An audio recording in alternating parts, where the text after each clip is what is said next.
Sanibonani, Dumelang, Molweni, Absheni, Nimachironi. My name is Anganes. Welcome to our YouTube channel, Women Essence. We are all about the millennials. We speak about the challenges that we face every day. We try to find solutions. We thank you so much to our followers and those that have subscribed. I'm so excited today. This is our very first face-to-face interview with my friend from varsity. Her name is Slungile Mbatha. We call her Slu. We'll be doing this face-to-face interview with her today. Welcome, Slu. How are you doing? Be cautious with time. Yeah. yeah. But I think I was 11 years old. It was the year 2000 where my life started to change. And before that, I was someone who was ambitious, who was into sports, trying to figure out which one that I liked the most. And then it happened that in December 2000, I woke up in the morning and my life has changed. I didn't feel anything, I didn't see anything until my late mother actually asked what's going on, and I was so confused what she was talking about, and then only to realize that I'm actually so she just measured my legs and said, "You're gonna limp again." And she didn't understand the psychological effects of that, because for me, I was looking forward to that life of me being able to be just normal and all those things. So it was a journey, and I had to finish varsity. And the fun part is that I've been so discouraged in my life from that time when I was 11 to varsity. When I'm in varsity, I don't see myself finishing. I don't see myself graduating. But I'm here because there are people that believed in me so much that sometimes I will sit and ask myself, what is it that they see? Because I personally do not see it. But I think because of those people, I kept on pushing. Yes. I'm passing. There I am, I'm graduating, and all is well, and I'm happy, and I go out. I'm out there looking for a job, but still I don't believe in myself. I don't believe that I'm capable of sitting in an interview, sell myself, get this job, and so on. But I think God kept on giving me these things, and as He gives me, the previous event does not encourage me, does not boost my confidence. I still feel like I am not going to work for a big company. I'm not going to do this, I'm not going to do that. I'm that 11-year-old girl. Yes. I'm that old girl who's damaged, who's broken. It was hectic for me. And I felt like everyone around me just moved on. And whatever behavior I had as a child, for me it was a cry, you know. It was a cry to say, I wish sometimes I could stop everyone and say stop, because I'm not coping, you know, I'm not okay, and I wished I could engage someone and say, this is what people say. I remember there's a young boy who said, I slept with an old man, and I was what, 11 years old, like really, I don't even know what, like, we knew what, okay, you know sex, but at that time, I don't know what you are talking about. Exactly. Like, we were not smart like these kids, you know. And for me, it was like something that was so heavy.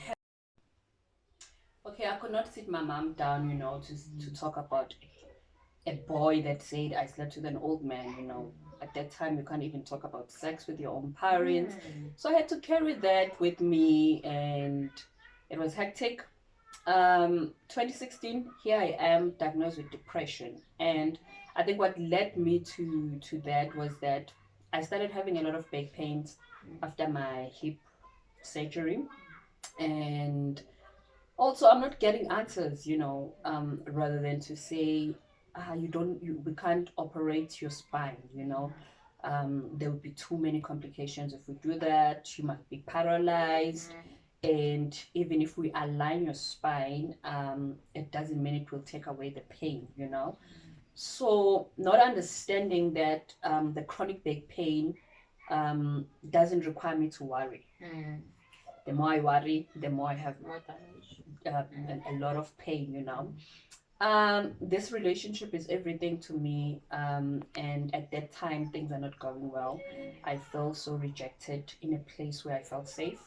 I feel so emotionally abused because probably this guy understands that I'm so attached to him emotionally, and Like your world revolves around him. Like I don't have life actually outside him. You don't It's have like, emotional structure, people you can go to, your No. circle, that when you talk they understand you, you can be yourself. And so this is where I am, and this person is hurting me, but I want him more than anything. so we are back as a So I'm sitting here, and I remember how sick I was because probably twice in a month I'll be at the doctor because I'm having these back pains.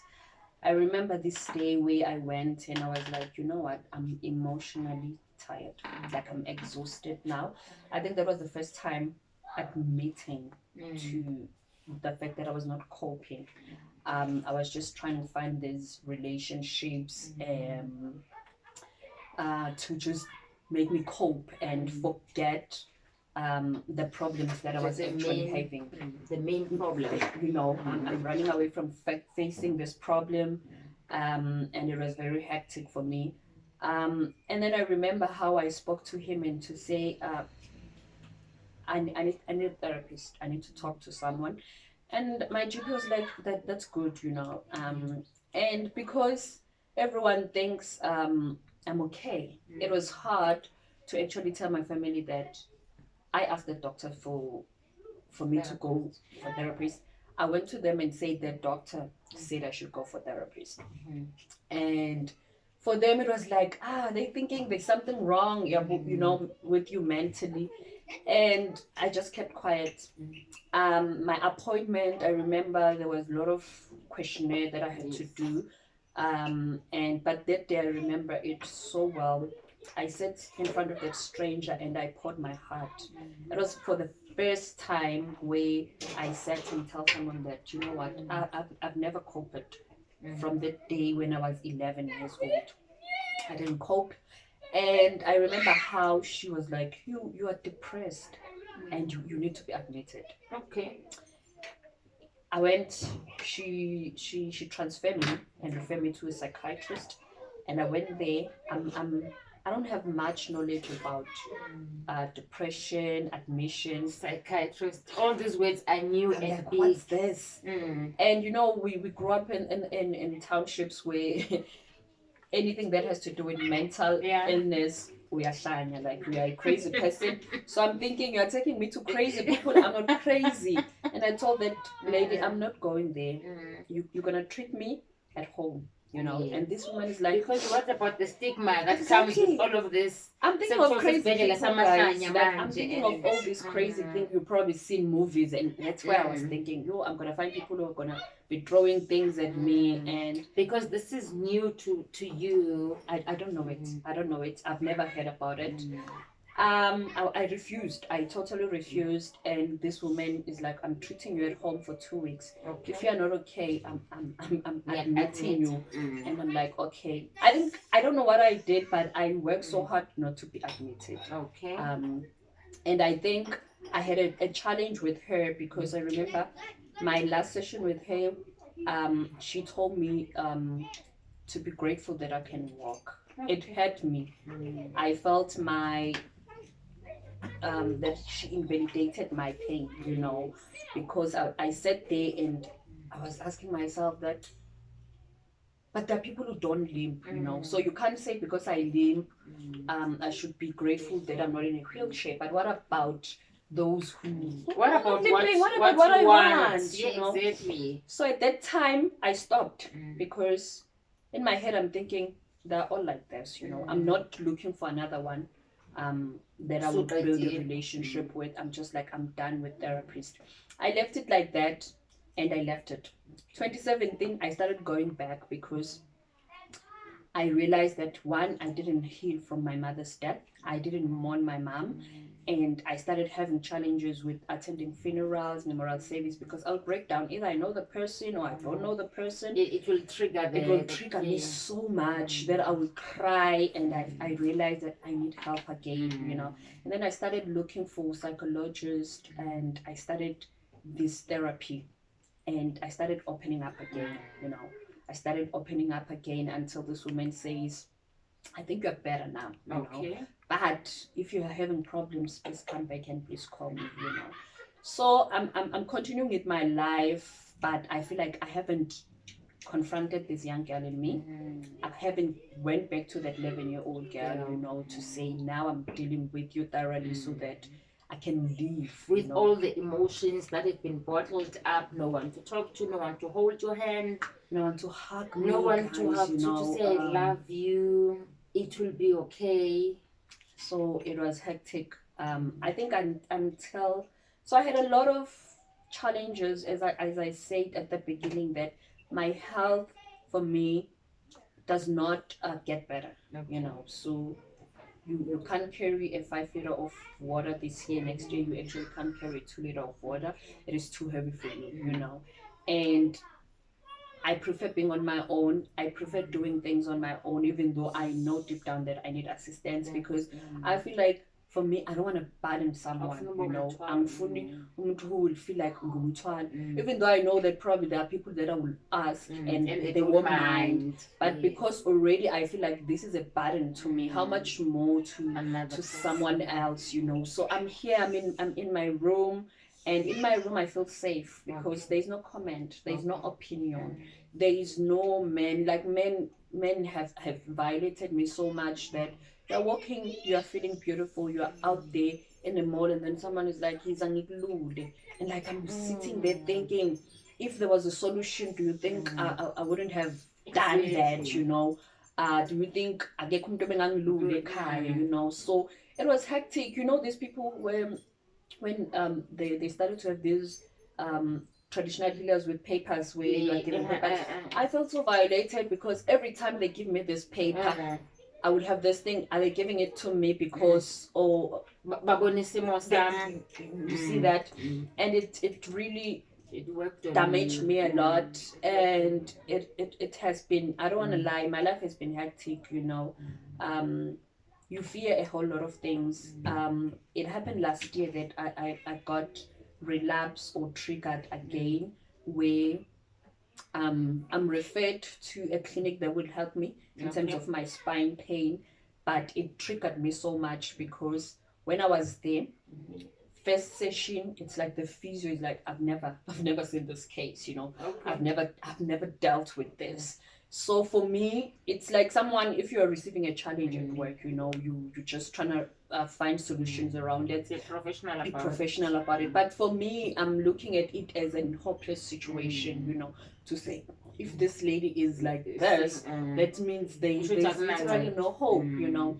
And then I started having anxiety around it. Will this help now, you know? Because I feel like by the time I was paying a gym, a 1.5 a month, just trying to find help, you know. And then I stopped because I can't afford this, you know. I can't afford my health, actually. I feel like my health, it requires me a lot, you know. And I stopped because I can't afford you. But now I'm here, my medical aid is going to pay, but I'm having anxiety of what's going to happen after 6 weeks. Will this work for me? And then I started losing it mentally, and then I searched for help. I went to my GP and I'm like, please do a referral for me. I need to see a psychiatrist.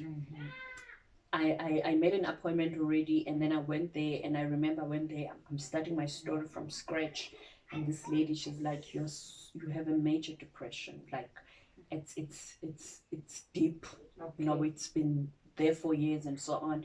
And then she's saying, I'm admitting you. This time around, I think, so I have a clue, you know. And at that time, I know I need help, and I'm like, I'm not gonna say no to this woman. And I'm like, good, I'm going there. I don't know what to expect. I've never been in that environment, but I'm going there because for me, I need this help, you know. I desperately need it. because I feel like I don't have anyone to talk to. I don't have someone that will understand me, you know. And I'm there in that. It was I think it was supposed to be 2 weeks or 3 weeks, but it was I was not like, I didn't like the place, Yes. but I was happy with a whole lot of things that were happening. Okay. I had a lot of things to confront, you know, because you know, people, when they look at me, they look at a strong woman. Yes. But when I look at myself, I relate to a scripture where Jesus says, "Let the weak say they're strong." So for me, that strong, it's not strong. It's a weakness in me, just acknowledging it to Christ that I'm weak, you know, and I need you to hold my hand throughout this life. But now people, when they look at you and they kept on saying strong, for me it felt like they blocking me from being weak to them, you know, like now I can't come to them because for them they're expecting me, or they're looking at me as this warrior, and I'm not that warrior, you know. I want, yeah, exactly. I want to sit with, like ufuna la ungakhalela I khona. don't have that person. I have myself and I have God, you know. And with everything that happened in my life, I'm a Christian, and I felt I can't express my feelings, because Yes. how dare you how dare you are not how dare you are anxious, because the scriptures say you shouldn't be anxious, you know. So you feel like you're not safe anywhere. There is no place where you can actually open up, you know, because there is no one that is calling you, you know, to find out how you're holding up, you know, with your health and whatnot, you know. But I think since I've started opening up, I've got to realize that a whole lot of people thought it was just a limp. Okay, you're just limping, not understanding the challenges that I face from getting dressed. I prefer dresses a lot because there's no struggle with it. But once I start getting to sneakers and whatnot, I get tired, you know. And people don't understand that there's hard work. Yes. And then when I go out, you are seeing this bubble slew who's trying to hide everything, who's so loud. I can see with people drinking alcohol, I'll be the loudest. And then people will ask, what is in that Coca-Cola, you know, because it's like, can I just be me for 5 hours if I'm with you for 5 hours? Because I know what's going to happen when I enter the room, you know. But it's been hectic, and I started, you know, speaking because I felt like, I don't want to lie, the desperation that my mom had, it happened to me. In SO, I used to go to each and every altar until one day I stopped, and I was like, God, I'm stopping. I'm not going to pray for this. I'm not going to go to an altar for this. If in any day you choose to heal me, you will heal me in my bedroom, in my bathroom, wherever, but I will never, you know. I started to say, what if this is what you want from me, you know? Because sometimes we're asking for these things, or in Christianity, you are blamed actually for being sick. How dare you? How dare you are sick while you have Christ in you, you know? So it was very hectic, but I took that decision to say, I'm not gonna pray about this anymore. I'm not gonna go to an altar anymore, because probably this is what you want me to go This through. is where you want me to be. This is where you want to teach me something. I'm accepting things I can't change. Exactly. So I had to live that life. It's not easy, you know, because there's so much ignorance and arrogance in pulpits, you know. Someone can come and speak anything about being sick because they don't know what that person is going through. Then you are going to church thinking you're safe, and there's a preacher that's going to break you into pieces, you know. And then you are going back, you are hurt, and you are staying at home thinking, I'm not going to go to church. And then after 4 weeks, you remember you miss Christ, you miss the fellowship, and then you are going back. But now, where are you safe, you know? And then you are safe in your own space, but being safe in your own space has a whole lot of room for depression, because now you are on your own. You're scared to go out, you're scared to go play. Island, sort of. So I isolated myself a lot. I'll have plans. Yes. And in the morning I'll text you and say, Ish, I'm not feeling well, you know. Sometimes it's not that I was not feeling well. I was just anxious about going out, because when you're going out into an environment where people don't know you, they look at you, and those eyes sit on you because you ask yourself, are you looking at me because you've never seen someone with disability? And some people, they go as far as probably they think I'm too beautiful to be limping. Like, why are you exactly like? And you have to deal with them, you know. And then I just realized a lot of things, because I think there was a time where I was working so hard to say, you know what, God, I want you to give me strength to walk, irrespective of people looking at me or saying anything. And I think I've been slowly conquering that, to say, you look at me, I continue, you know. Mina, I'm gonna walk. I'm in my lane. Exactly. But I realized that there was more to it, because what about those who utter words? You know, few months ago, I was in church, and this man is preaching and preaching and preaching, and then he started talking about how we're making depression like this fancy thing. And I'm sitting there thinking, that's me, you know. And then he went, this is my struggle, you know. I don't want to be here, but I'm here anyway. And then he continued to say, we are depressed because we don't spend enough time with God.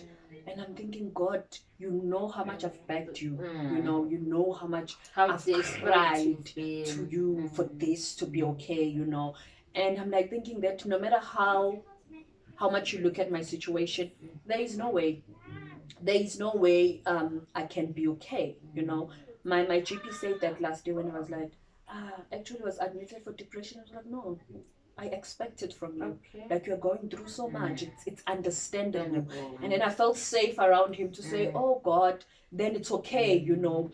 And I had to try now to say, this is my focus, actually. This is my focus. This is what I'm focusing on, my mental health. And I'm here and trying to talk about it, to say, as much as it is still a journey for me, I wouldn't say I've conquered, but I know struggling to sleep.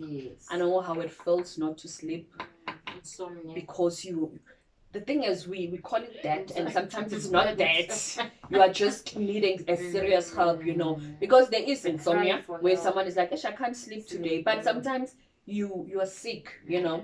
And I think what I've been trying so hard to speak out is that the sooner we understand that depression is just an illness, like having a diabetes. So if a Christian can have diabetes and take medication and it's okay, then it should be okay with me. It should be okay with me to take sleeping tablets. Hayi lokuthi sibona ukuthi mawuthi depression usho ukuthi sekanestress kakhulu. That's how people the stigma around it, and but it's fine. How you are depressed while you have God, exactly, you know, and there's no stigma. It shouldn't. It's just it shouldn't support. Nokuthi nje wamkeleke, you know, it's a demon of some sort. Nokuthi yekubona njenge demon elikhulu kabi, because hayibo so sama nokukhuluma manje ukuthi phela mina ngila guys, this is why I am, you know, support kanje njengaye wonke umuntu othi makagula adinge a preacher does not. You'll find few preachers probably who support. They just they're just there throwing words, and they expect you. Probably they go home and feel proud of themselves, not understanding the damage that they've done to an individual. Because I had a breakdown after the preacher. I think I spoke about it on my WhatsApp, but 2 days later it hit me so hard, because I started having these questions. Where am I safe? You know, because I wanted to be safe in my space. I wanted to be safe at church. At least then I can work on being safe outside those spaces. But now I'm not safe at church because there is a preacher who feels like me, I don't pray. Whatever that I do, it's not enough, you know. And that's been a whole lot of problems in a Christian family, where how dare you are sick, how dare you at this, how dare you at this. And then there's a scripture that I love so much. It's Job 42, where it says, I know you can do all things, and no purpose of yours can be withheld. I think it has liberated me so much to say, he can do all things. He can heal me, Yeah, you know, but whenever he wants me here. This is where he Yes. wants me. There's something in And I'm his going to be here plan. because he Yes. wants me to be here, you know. That's what I've believed, where people believe that when we accept Christ, everything must be smooth, you know, we should just flow in Han and so on. But that's not reality. I think it's either you are a preacher, they die of cancer, and it's okay. That's what God wanted for them, and it's for us to learn and to grow from it. I think it's been hard. I don't want to lie, and I always do that. I've started talking a lot about my health issues. Sometimes I take videos because I don't want people to think it's easy for me to actually sit here and talk about this. It's not easy. Sometimes I read my Facebook post where I probably spoke out about it, and I would cry, you know, I would get emotional and realize that this is a journey, you know, for me. And for me, really, what I want so much in life is that people just understand that there's nothing wrong with being depressed. There's nothing wrong with being sick if that's God. It's the path that God chose for you, you know, because God doesn't need someone to lay your hand. Like Anga, I've experienced a lot of people who will tell you to go to the church. And the thing is, a lot happened to the 11-year-old girl that even if you offend me, I will smile. You know, I can't tell you that you've offended me, because I think I've struggled with one, making relationships. I struggled a lot in terms of relationships, either friendship or what. I struggle. So if I have these 5 people in my corner, even if they offend me, I'm scared to lose them, because I'm gonna work hard now. Because I know I've struggled, and I think some of the people never understood me, and I don't blame them. You know, I feel like if I were to have a husband and kids, I would want my kids and my husband to go to therapy so that they will know how to help me, you know, without me saying anything, so that they can know how to understand me. They know that when she's like this, she's not okay, because as much as I'm attending therapy continuously, I'm still on my medication. And I was telling my twin sister that I know this time around that I'm going to be in this medication for the longest time, because I can still see symptoms. As much as I can less being said, you know, that how my psychiatrist would assess me. How often are you happy? How often are you sad? You know, but I know sometimes when I go to bed, I'll be like, oh, there's that noise on my ear. It still shows me that I still have symptoms, but for me, I think it's a journey, and it's a journey that I am willing to walk. So emotions are, it's like a roller coaster. It is like that. It's like you are here and you are here, and I think the important thing is that you, as long as you have the support that you need, as long as you, because for me, I remember when I was admitted, some of my relatives reacted to, I thought you have accepted, not understanding that I have accepted. But the thing is, I got to be reminded of the things that I can't. You know, you are at church, they are dancing, people expect you to dance, and I'm sitting here thinking, but I'm limping, you know, I have an artificial hip. How are you expecting me to? So you're having that pressure to say, I want to clean my house, but I can't do it, you know. Or if you happen to do it, you know the consequences of that, you know. I think there was a time when my twin got married. We don't have a mother, and we were a family of 6, and it was me who had to walk around, you know, irrespective of me being sick. I have to do it. No one else would do it. I was on bed for a whole week after that wedding. I couldn't do anything after that wedding, you know. So that's the life I live. I have to sacrifice to do something, and I know what is going to happen, you know, when I do something, and I know exactly the result of it. But now I try and prepare myself mentally to say, I'm gonna do this. This is what is going to happen. And there was a time I was in debt in my credit card. Imagine spending credit card on food, because I couldn't cook for myself, and I'm scared to call anyone to say, like, I'm scared, because I feel like I don't want to burden someone, you know. I didn't ask this, So as much as I didn't ask it, imagine if I'm taking it to someone else, you know, to survive. So I'm like, I'm gonna survive any other way. Yes. And if someone offers to do something for me, that's why I get excited. But if you think I'm gonna come and ask, I get scared. I don't want to lie about that. I get very scared to say, and I know that there are people who probably wouldn't mind, but I'm scared to go to them to say, I'm hungry, please come and cook for me. Because you're thinking a lot of things. These people are having to drive. What if they have a problem with spending their petrol to come and help you, you know? So it's like, it's a whole lot of things that happen on the background of my life where I have to come out a different person to the people that are around me. And then you get people to say, oh, I love your humor and so on, and you feel like, you know, for me, therapy has helped me a lot to confront things, to confront self, and starting to realize that you're loving people the way they don't love you back. You know, you're sacrificing for people who won't sacrifice for you, you know. And then I realized, but it goes back to what I was saying, to say I'm struggling with relationships, and because I'm struggling with them, I can't tell you that you're offending me because I'm scared to lose you, you know. I want you here, you know. I want to belong to some crowd myself, you know, and I want to have this. But I think for me, it's been a journey, and I hope me speaking out, I don't want my friends or my family to feel bad, to say I want them to just stand up wherever they are to do it. But I want them to understand that even myself, like, it's a journey where I need to learn how to speak to people or how to express my feelings to them.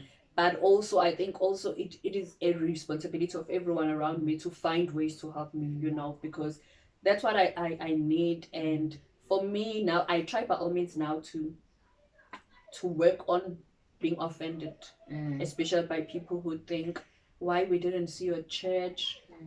People don't understand. I remember when I was turning 30, some of my friends booked somewhere in 4 ways. We had fun. But now the problem started on Saturday when we had to go and do activities.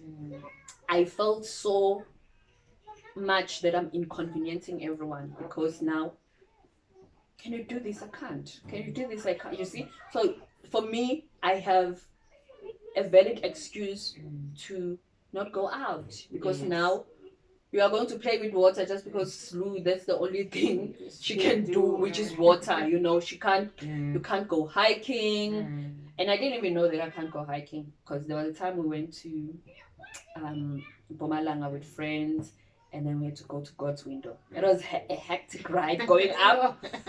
But I'm here up until last year, because last year I have a whole lot of access to a lot of like physios, occupational therapists. I didn't even know what they do. But then we had honest conversations to say, can you? And then I was like, no, hiking and you. And the reason why they're saying it's a no, it's not safe. So I don't have balance. I don't have balance. Even a 5-year-old can push me. If they push me when I don't even see, I can fall, you know. So like I've been like, my doctor will tell me now and again, I need a safe space, you know, when they say nothing on the floor for you, and so on. And it becomes so traumatic if I have a near miss where I almost fell. It's traumatic. I was telling my friend this other day to say, you know, a near miss for me, that my spine gets to be painful. Just for me almost falling. I don't know what happens to my back, you know. I'm trying to fix a curtain. I got like some strains on my spine a lot. Like little things that someone would think like, Maraslu. For me, I know, you know, and I think I've been graced at these years where the professionals that I come across, you know, they made me understand a lot of things. I remember there was a chiropractor that said, I can tell you that you're okay, Slu, based on me being a professional, but there's no one who knows you better than you. It's only you who knows your body. It's only you who understands your body. Because sometimes, you know, I would be okay at work, and then I'm going out, I'm finding a long queue in taxis, and then tomorrow I'm not okay, and then they think you're lying the following day when you say I'm not okay. And I don't want to lie, that thing damaged me a lot, because you feel unsafe when you Yes. keep on saying I'm not okay, and no one is paying attention because they think, Marawena, you were just laughing like now 5 minutes ago. How come you're not okay? So I'm trying to find those things, you know, and I'm trying to accept, you know, Yes. those little things, like small things like heels, Mm. because I forced myself so much, so many things, because I want We are this, I want to, full, you know, I want to yeah. fit in, I want to belong, but I'm at a space where I'm like, no, I'm not gonna wear heels. Yeah. I don't care if I fit you think in, like or you know, I'm not gonna wear heels because I know that they're just not good for me, and that's what my focus is right now, to say I want to work on self so much, and live. If I need to live in this box, I'm gonna live in this box, because I was telling one of my friends that because some of them, I don't lie, they're coming, you know, the more I open up, they come trying to understand me, and I was telling them that you guys don't understand that for me to dream, I dream within the means of my health, you know. It's my health that tells me that you can go there or you cannot go there. I had challenges a lot at work at first, you know. How dare you sick? How dare you taking sick leave now and again? It was hectic. I had to fight to be where I am in terms of work. I'm working from home permanently. And when you think about applying for a job, you're thinking, I can't start this process all over again. Even if I want to grow career-wise, I can't, you know, because I'm thinking I'm going to go to a company where I need to make them understand, you know, that this is Slu, you know, Slu is better working at home. It's good for her health. It's good for her mentally, you know. So for me, I feel like, guys, I can't dream, you know. I went to uni, so I had to drop out because I couldn't work, do assignments. Like, my spine was like, no, Slu, you know, that's not for you, you know. And then someone else will come and think they can motivate me better than that, you know. Or probably someone will think, no, Slu, you are lazy. And it's not like that, you know. Everything that I do revolves around my body. It's my body that tells me that you can do this, you cannot do that. And the Slu, with your health up and down from the age of 11 up until now, yeah, I can imagine how much you have fought to be where you are, but I'm happy you're on a healing journey. Some people abakwazi ukulwa like you have fought, especially career-wise. I know how difficult it is for us women to find our voice in the workplace. Just to find your voice in the workplace, let alone if there will be health issues, let alone if there will be this and that. But I'm so proud of you that actually you have fought, you are where you are. And what I'm learning from all of this is that speaking up helps a lot. Speaking up helps a lot. More often we are scared to speak up, we are scared to open up, we think we'll be judged, we think this and that. But when you open up, actually uzithula umthwalo wena ngokwakho, uyaphunguleka kuwe, regardless of what other person is thinking. And attending, taking care of your health, like I'm listening to you, attending the psychologist, the therapist, the physios, the what, I'm like, oh, okay, wow. These are the things that is Black community. Asizazi. We try these home remedies, we try this and that, but there is professional help out there actually. I'm looking at how you are surviving and how you are coping. And tell me the like, can we access these facilities, or zifuna medical aid vele, mungena medical aid? It can be accessible. As much as I'm working and I have a medical aid, I had challenges financially with it, you know, medical aid with options. So when I was discharged in the hospital, they're like, okay, here's a script, you must call your medical aid to load it on as chronic medication. And then when I load it, they respond to say not in your option, you know. So now it had to take from my benefits, you know. And then I realized that my medication, I remember, last year I almost died. I remember I was admitted for 2 weeks, and then I was booked for another 2 weeks after that to just be at home before going to work. So I had an appointment on a Thursday before going to work on Monday. And then I'm going there, they like, your benefits are exhausted because I had COVID in September, and then October, now I'm admitted for something else. So like, you don't have funds anymore, so you can't see a psychiatrist. And because you can't see a psychiatrist, I started crying, because for me, she actually needed to tell me if I was fit to go back to work, and so on. So I got so stressed, told my twin, told my stepmother, and then my twin was like, asked for a prescription at that time because they wanted 1.5 for me to see a psychiatrist. Just for 1 appointment? Just for 1 hour with her. I had to pay 1.5. So I was like, I took that and I went home. I slept because I was crying at that time. So I went to bed.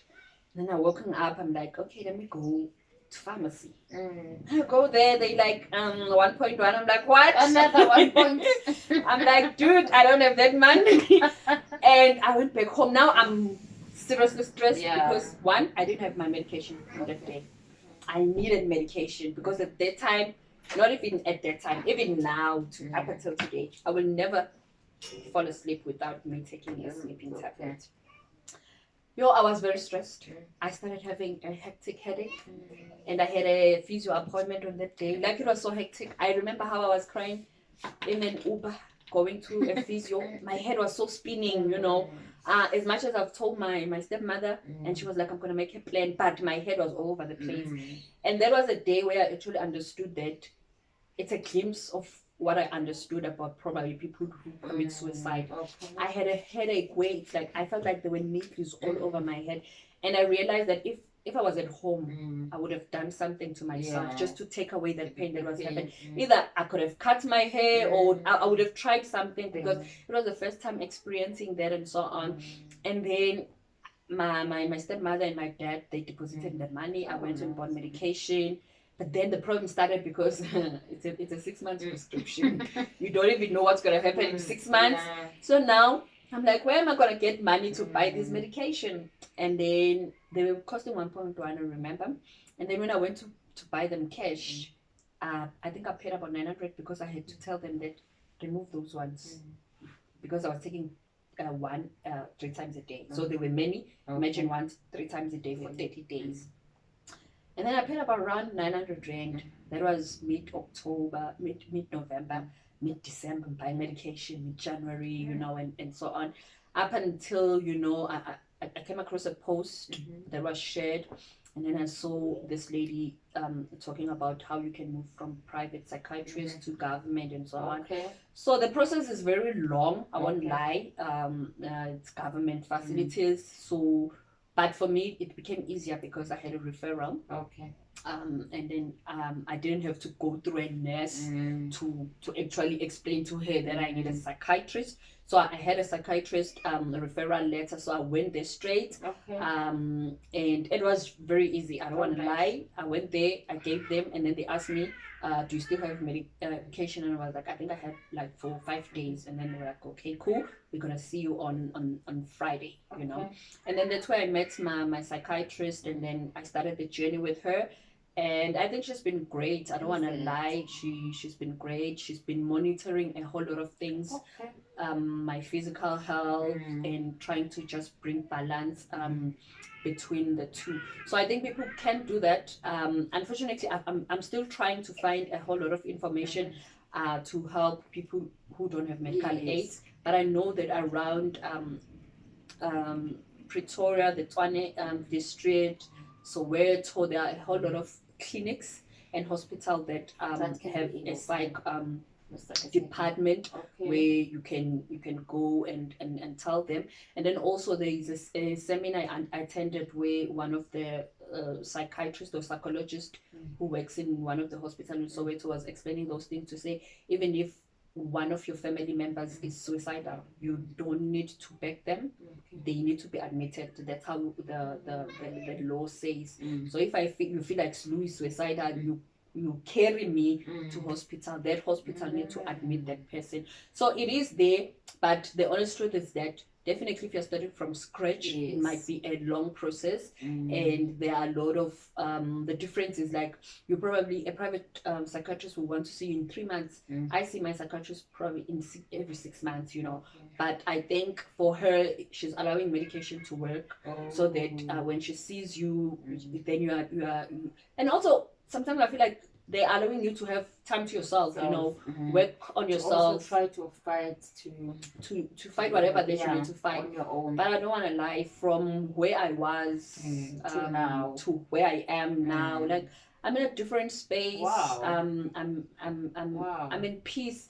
You know, sometimes what is important that I've learned, there are people, they can be family, they can be friends, they can be people you go to church with. Sometimes you need to create a safe space for yourself, which is peace.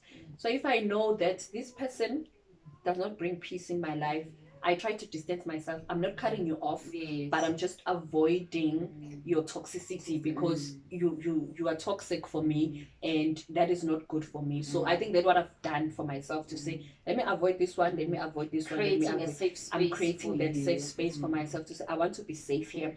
And I'm very careful with who I talk to when I'm not okay, because I don't want to talk to someone who will think I'm overreacting. I want to talk to someone who would say it's okay to cry, you know. I remember when I lost my mom, I remember I testified in SO, and I was so brutally honest to say I felt like God betrayed me, you know, by not healing her.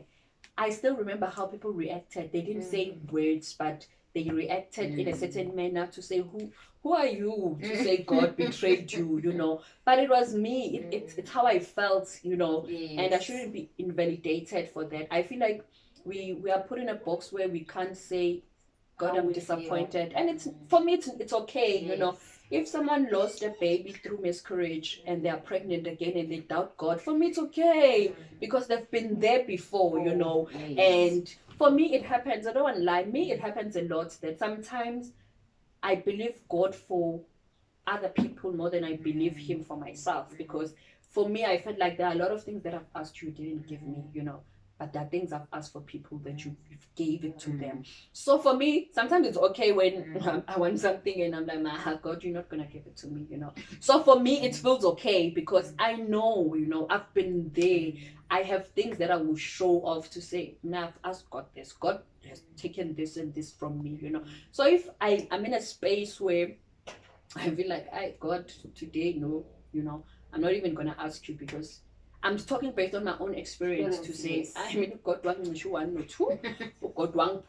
these things that I thought they were very important to me, you know. So I feel like if we can reach that space where we don't invalidate people, where we understand people, and where we don't become spiritual about this, like I'm saying, it's an illness. If we can go on Google, you would find there are a lot of, it's not even depression alone, there's bipolars, there's a whole lot of things that are under mental health.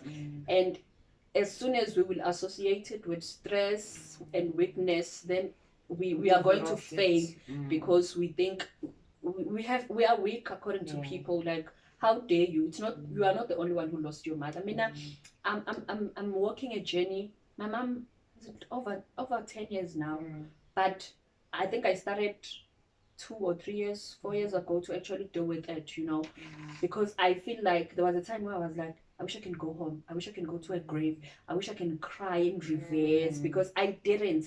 I was in so much shock. I only found out last year when I was speaking to a psychologist in hospital, and then I explained what happened, and she was like, no, you were in shock. I was in shock. I don't want to lie.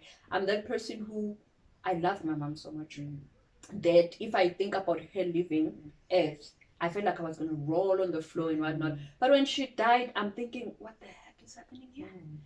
I'm up and down. When I arrived home, I was up and down. It's like I didn't lose my mother. Not dealing with the shock. I'm like, I'm up and down. Whatever. A lot of comebacks. Grocery list. It's me. Yeah. I remember on Saturday morning, it's her funeral. I'm busy. I didn't even sleep because I didn't have a place to sleep. And then they calling us to see her on the coffin. And I think I watched her for a second, and then I left. And then I left. Like, I didn't process anything, you know. I felt like, oh God, I didn't do anything for this. So now I'm going back. That's how my life is. In a healing process. I'm in a process where I have to go back. I'm confronting this 11-year-old girl. I'm coming back to say I want to heal from my mother. I want to get all these emotions. I want to cry, you know. I want to do everything that I want to. I remember when my twin came, because I came before her, they had to fetch her a stopping because she was not, you know, when she was just on you can travel all, but when you are there, everything comes back. Yes, No, she for was me, it was, honest I about even it. came with a guest on that Yeah. night, someone in a taxi who didn't find, safika ebusuku vele, so bekangaze wathola ama-taxi. I'm like, ekushoniwe again, but you can come and sleep at home, you know, because Yeah. I don't know if I was so, the shock was so real for me. It was so traumatic. Some you don't, I think honestly, this thing whole depression, there are feelings we haven't dealt with. Yeah, we shut them out. But later on they come back, and then they get triggered every now and then because we don't deal with them. So what is important is for us to face things head on, deal with things as they come, cry when you have to cry, mourn when you have to mourn, like ziphi isikhathi sakho, singazama ukuba busy sibalekela ama-emotions wethu. It is okay to cry, uzivalele ukuthi I'm not okay, ngidila no 1 2 3. It is okay futhi abantu bazisa ukuthi angeke ngikwazi ukuze esontweni, guys, I'm still mourning, ngisakhala, ngisizwe ubuhlungu. Singavali ubuhlungu okuba busy. Yes. Business, kuzenza strong and everything. It doesn't benefit us. Doesn't benefit us, because trust me, it will catch up with you later. And I feel like later it brings so much work for you when you are trying to reprocess everything. I can't hug my mom from the coffin now. Like, she's down there, and so the work is left with me now. And a whole lot of time I feel like I should have cried, but I try not to be too hard on myself, because at least now I understand I was under shock. So I think it's very important for us to open up. It's very important for us to say I'm not okay. I think for me, I've realized that what has helped me a lot is that when I'm not okay, man, I know that I'm not okay, and I will say it. But the biggest challenge, because one will think you are going there because you probably lost a mother. Trust me, when you are there are a whole lot of things that troubled you, either from a childhood thing that you start opening up about, things that you didn't think they were damaging you at that time, and then you go there and then you start opening up into these things. But for me, I realized if you go to therapy, you need to be honest, you know. You need to be open honest. Up. And if you are not honest, you will come back and tell us that these things are not working, because you are not willing to confront whatever that is troubling you. Sometimes, like I was saying, that when I went to therapy, I was in a relationship that I admired so much, and it was rocky at that time. Someone else will come and think I went to therapy because I had boyfriend issues. I didn't even talk about that boyfriend there, because he was just a trigger. He was just there was a root cause. There was a root cause that I needed to confront at that time. He just there made me naked to realize, no man, there's something that I didn't deal with. Now that I'm on my own, now that I don't have a person to call to say, hey, I got an interview invite. I'm out of the interview, this and that. Then I had to okay, now I need to find someone that I'm gonna talk to, someone that is going to understand me. So I think we need to just know that it is very important for us to look for help. You don't have to look for help into your friends, because probably they can't help you some of the time. I think we just need to normalize going to therapy, finding the professional help, and all those things. I was talking to a friend who's having a child that has some mental illness. They're attending therapy, the parents are attending therapy, and I was like, the day I will have kids, I've learned through my own life that when I have kids, my kids will go to therapy, because sometimes even parenting, you think you're doing it right, but if your kids were to sit with a psychologist will tell you a whole lot of things that the kids are saying. Sometimes you shout. I realized that I'm different from my twin, totally different. From growing up, we've been different. I think now when I grew up, I started liking cooking, and then those are the things that I can say they are common with us, that we love being in the kitchen and so on, but we're totally different. So raising us shouldn't be the same. If she's loved by a neighbor, you shouldn't boast about it to me that the neighbor doesn't love me, because you're damaging me. You're making me feel like there's something I'm not doing right, that she is doing right. If they love her, they love her. People love different people, and all those things. So sometimes the parenting is also damaging us a lot. So I think those are for me, it is important. Therapy is very important. And another thing that I've realized is that we go to doctors for pap smear every year. So why are we not going for our mental health every year? You don't have to be depressed, actually. Just go to clear your head. You'll realize that there's something that is really a huge thing, but you didn't think it was huge at that time. The minute you start talking about it, because sometimes, I don't want to lie, that things you don't know about me, because for me, I'm ashamed about them. And I'm thinking, yo, I can't say it. But there, you are free to say them, to say, I mean, I made this decision, you know. I mean, but I went back to him either way, you know. And it makes your life easier because you are offloading, you know. I mean, I don't want to lie. I'm at a point where my former manager told me that you can't save everyone. I tried that even when my mom died, you know. I look like her. They will tell you have a heart like her. I tried to be her. I tried to fill her shoes and I couldn't. I got so overwhelmed and I realized, you know, my siblings are my siblings. I'm not their mother. You know, I shouldn't carry that load and so on.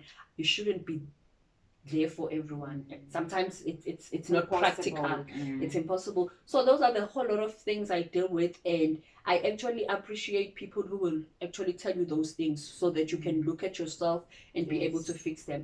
Because sometimes people, they see you doing things that probably are not right, and then they look at you like, he's thinking she's this.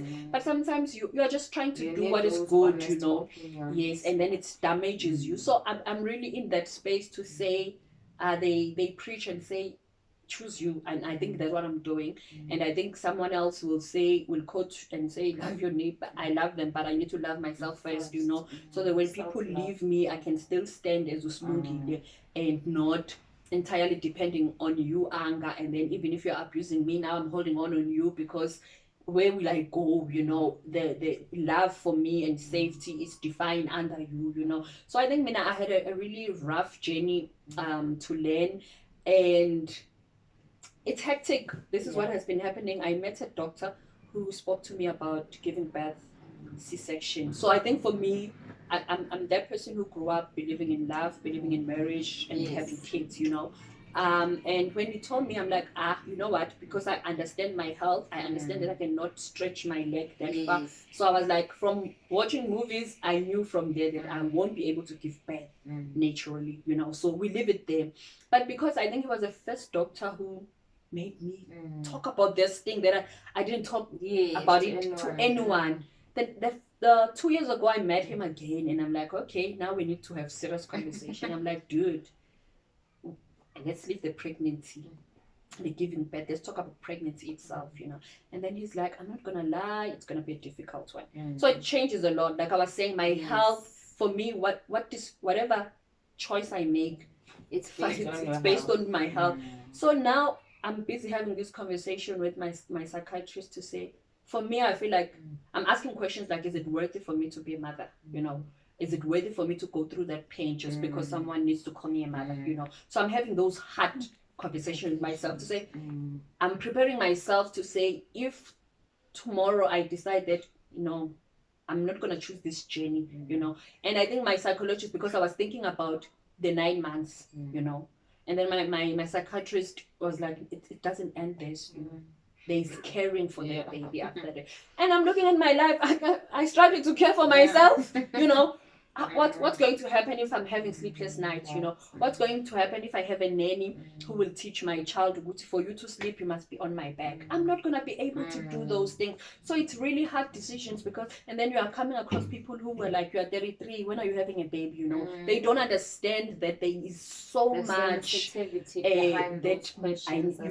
there's so much that I need to do or think about before I can decide to be having a baby, you know, because it doesn't end there. I'm gonna on sick bed. Imagine being on sick bed on the 6th month. You have 3 months on the bed. You're not going out. You're just going to the toilet.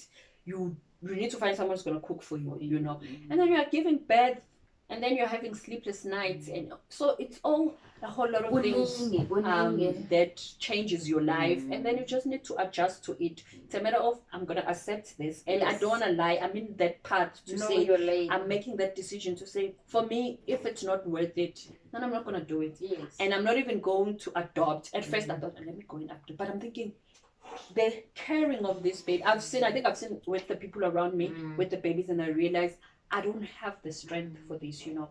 I don't have, I can look at myself and feel like I'm going to be the birth mother, but I do not have the strength to be a mother as much as I would want to be a mother, but I don't think I have the strength to be a mother. And the sooner you accept, the better. And be honest with yourself. Don't do things because you want to fit in or you are under pressure. Because society puts so much pressure on us anyway. Yeah. We can talk the whole night and day. Yes. We'll never finish. But anyway, thank you so much for coming. And I believe people at home have learned a lot from our podcast. And there was just a lot for me to learn today from you, Sissy. Keep up the faith. Yeah, I know that your faith has been shaken a lot, but keep up the faith. You're doing well from where I'm sitting. Yeah. Many of them could not make it, but here you are still standing. We still have to learn a lot from you, and I think we need a part 2 of this. I think we need a part 2, a part 3. But thank you so much for coming. I really appreciate it. I really enjoyed your interview, and I've learned a lot. Thank you so much.